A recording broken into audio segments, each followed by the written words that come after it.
ਵਾਹਿਗੁਰੂ ਜੀ ਕਾ ਖਾਲਸਾ ਸ਼੍ਰੀ ਵਾਹਿਗੁਰੂ ਜੀ ਕੀ ਫਤਿਹ। जन्म साखी 10 गुरुओं की। सूरज प्रकाश ग्रंथ साखी गुरु हरगोबिंद साहिब जी की। गुरु जी ने कीरतपुर चले जाना। करतारपुर के आसपास घोड़ों और सैनिकों की हजारों लाशें से जब बहुत बदबू फैल गई तो गुरु जी ने भाई बिधि चंद को कहा कि यहाँ बहुत बदबू फैल गई है, इसलिए तुम सबको यहाँ से जाने की तैयारी कराओ। आज्ञा अनुसार भाई बिधि चंद ने गुरुजी के महलों का सारा सामान गड्ढों पर लाद कर और माता नानकी जी और मरवाई को परिवार सहित डोलियों और रथों पर बैठा दिया। सिख योद्धा और बाबक रबाबी आदि सब तैयार होकर कई पैदल और कई घोड़ों रथों आदि पर सवार होकर चल पड़े, परंतु धीरमल अनि माता सहित करतारपुर में ही रहे और गुरु ग्रंथ साहिब की भीड़ भी उसने अपने पास ही रख ली। रात के चौथे पहर सारा संग कीरतपुर को चल पड़ा और 2 घड़ी रहते सतलुज नदी से पार होकर सूर्यास्त कीरतपुर पहुंच गए। धन गुरु नानक। बुड्ढन शाह के साथ मिलाप। दूसरे दिन गुरुजी साईं बुड्ढन शाह को मिलने गए। बुड्ढन शाह समाधि में बैठे हुए थे। गुरुजी ने कहा, साईं जी आंखें खोल कर देखो। बुड्ढन शाह गुरुजी के दर्शन करके बहुत खुश हुआ और गुरुजी की महिमा करने लगा।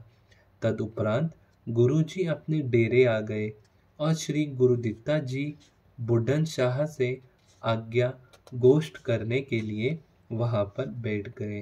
धन गुरु नानक। बुड्ढन शाह का परलोक गमन।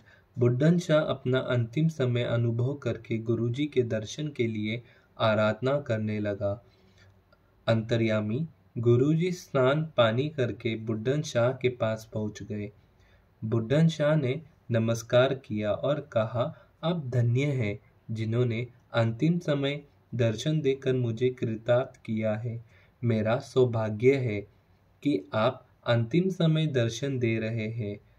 तत्पश्चात बुड्ढन शाह गुरुजी को नमस्कार करके पृथ्वी पर आसन लगाकर लेट गया और इस पंचभूतक शरीर को त्याग कर परलोक गमन कर गया। धन गुरु नानक। गुरुजी का दरबार। कीरतपुर में गुरुजी दीवान लगाकर सिख संगत को नाम दान का उपदेश और मनोकामना पूरी करके निहाल करते। कभी कभी जंगल में जाकर मुर्गों और पक्षियों का शिकार भी करते। गुरु के दर्शन करने के लिए बहुत संगत काफी दूर दूर से आती और मसंद भी बहुत धन लाकर भेंट करते। संगत के आने जाने से गुरु दरबार में सदा ही मेल लगा रहता। कथा कीर्तन और गुरु दर्शन के साथ गुरु जी का बहुत भारी लंगर आठों पहर चलता रहता। धन गुरु नानक। बाबा गुरुदित्ता जी का गाय जीवित करना। एक दिन बाबा गुरुदित्ता जी सुबह ही शिकार खेलने निकल पड़े। बाबा जी के एक शिकारी ने हिरन के बुलावे एक गाय को गोली मारकर मार दिया। गाय के मालिक पहाड़ियों को जब पता चला तो उसने शिकारी को पकड़कर कहा कि हम अपनी गाय लेकर ही इसको छोड़ेंगे। जब इस शोर का बाबा गुरुदित्ता जी को पता चला तो उन्होंने पहाड़ियों को कहा कि इसने गाय जानबूझकर नहीं मारी, अचानक हरण के बुलावे मर गई है, इसको छोड़ दो, मेरी गाय जीवित नहीं हो सकती।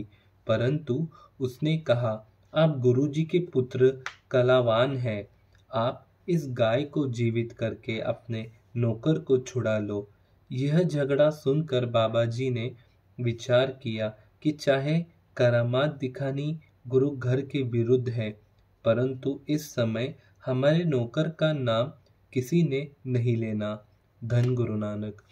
सब यही कहेंगे कि गुरु जी के पुत्र ने गाय को मारकर महापाप किया है, इससे हमारा अपयश होगा।